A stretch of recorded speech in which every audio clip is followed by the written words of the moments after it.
ఈ రాష్ట్రంలో ఏదైతే ఇంకా 40-50 రోజుల్లో పూర్తిగా ఈ రాష్ట్రంలో ఎన్నికలు జరగబోతున్నాయి. ఈరోజు ఈ రాష్ట్రంలో ప్రజలకు అర్థమైపోయింది చంద్రబాబు నాయుడు గారు ఆ పార్టీ అంతా కూడా మూసేసే రోజులు దగ్గరకు వస్తున్నాయని. ఈరోజు చంద్రబాబు నాయుడు గారు సతీమణి భువనేశ్వరి గారి మాటలే ఈరోజు వాళ్ళ కుటుంబ సభ్యులకు కూడా అర్థమైపోయింది. ఇంకా శాశ్వతంగా కూడా తెలుగుదేశం పార్టీ మూసివేసే పరిస్థితి వచ్చేసింది. చంద్రబాబు నాయుడు గారు ఇంకా ఏజ్ అయిపోయింది, టైం అయిపోయింది. ఆయన కొడుకు చూస్తే ఈరోజు పప్పుగా పనికిరాని ఇది తుప్పుగా ఈరోజు మిగిలిపోతా ఉన్నాడు. కాబట్టి కనీసం ఈరోజు నన్నన్నా గెలిపించండి అని దిగే పరిస్థితిలో ఈరోజు తెలుగుదేశం పార్టీ ఉందని చెప్పి ఈరోజు అడుగుతాం. ఎట్టా లోకేష్ మాలోకం మంగళగిరిలో ఓడిపోతాడు, చంద్రబాబు నాయుడు గారికి వయసు అయిపోతుంది, సరే కనీసం నేనన్నా నిలబడతాను, నాకన్నా అవకాశం ఇవ్వండి, ఏదో గెలిచైనా సరే ఏదో ఆ కుటుంబం నుంచి ఆ పార్టీ నుంచి నేనన్నా ఎమ్మెల్యేగా అవుతానని చెప్పి బ్రతిమాడుకునే పరిస్థితి ఈరోజు రాష్ట్రంలో ఉంది అంటే ఇంతకన్నా దౌర్భాగ్యమైన పరిస్థితి లేదు. ఖచ్చితంగా కూడా ప్రజలందరూ కూడా గమనిస్తాను. తప్పకుండా 2024లో ఈరోజు ఏదైతే ఈ పార్లమెంట్కి జగనన్న నన్ను నర్సాపేట పార్లమెంట్కి ఇన్ఛార్జిగా ప్రకటించి ఈరోజు 7 శాసనసభ్యులు ఈ పల్నాడుకి సంబంధించి అందరూ కూడా మంచి మెజార్టీతో గెలిగిపోతా ఉన్నారు. తప్పకుండా కూడా రాష్ట్రంలో కూడా మరోసారి డంకా బజాయించిపోతున్నాం గవర్నమెంట్. అమ్మ కొడుకులు ఇద్దరు కలిసి చైర్లు మత పెట్టేస్తున్నారు. రాజ్యసభలో చైర్లు మత పెట్టేశారు. రాజ్యసభలో ఖాళీ ఏమీ లేదు. అలాగే లోకేష్ వచ్చి ఆయన చైర్లు మత పెట్టేశాడు. ఇవాళ పాపం వారి సతీమణి ఎన్టీ రామారావు గారి కుమార్తె వచ్చి చంద్రబాబు నాయుడు గారిని రెస్ట్ తీసుకోమంటుంది. విన్నారా?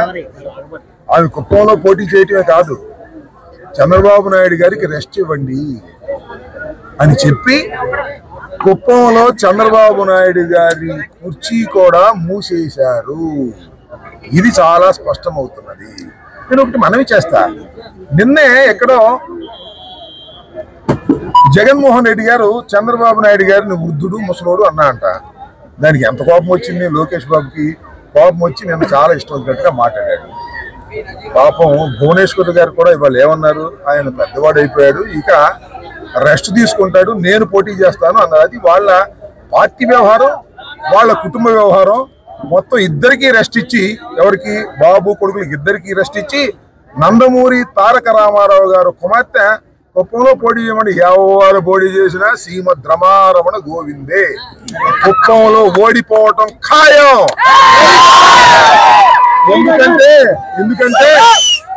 ఎందుకంటే కుప్పానికి చంద్రబాబు నాయుడు గారు 35 సంవత్సరాలు అంట, 30 సంవత్సరాలు లేదు, సుదీర్ఘ కాలం శాసనసభ్యుడిగా పోటీ చేసి గెలుపొందిన కుప్పానికి నీళ్ళు ఇవ్వలేదు.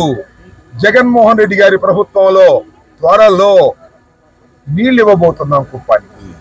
కాబట్టి కుప్పంలో కూడా ప్రజాదరణ కోల్పోయినటువంటిది చంద్రబాబు నాయుడు గారి కుటుంబం. కాబట్టి అక్కడ కూడా చైరు మడత వెయ్యవలసిందే. కుప్పంలో గెలిచే పరిస్థితి తెలుగుదేశానికి లేదు, రాష్ట్రంలో ఎక్కడ గెలిచే పరిస్థితి లేదు. మంచి కామెంటే, నేనేం కాదంటలా. బాబు భువనేశ్వర్ గారు వచ్చి నందమూరి వంశస్త్రాలు, ఆమె వచ్చి చంద్రబాబు నాయుడు గారు రెస్ట్ తీసుకోమని ఆమె పోటీ చేస్తే ఆమెకైనా ఓటమి తప్పదని ఈ సందర్భంగా చెప్పదు. నారా భువనేశ్వరి గారి ప్రసంగం చూస్తే స్పష్టంగా అర్థమైపోతుంది చంద్రబాబు నాయుడు పని అయిపోయిందని.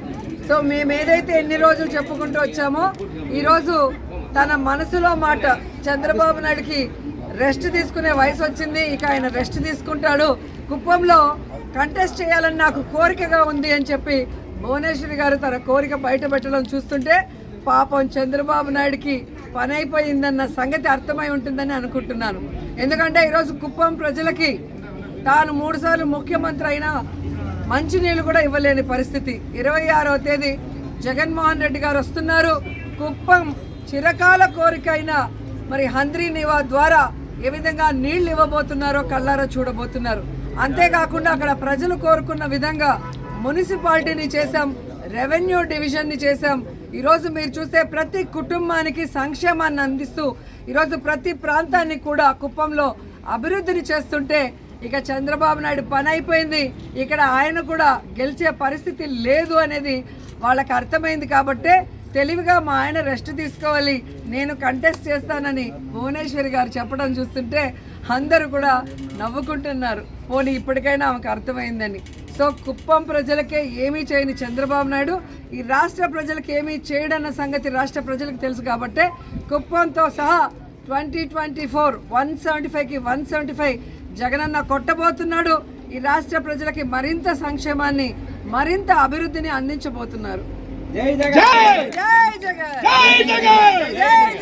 ఇప్పుడు ఆపరేషన్ లేకుండానే మోకాళ్లకు ప్లాస్మా ట్రీట్మెంట్. మీ ఆర్థోపెడిక్ సమస్యలన్నిటికీ రోబోటిక్ టెక్నాలజీ ద్వారా తక్కువ ఖర్చుతో శాశ్వత పరిష్కారం. Free consultation. ప్రతి ట్రీట్మెంట్ పై 20% డిస్కౌంట్.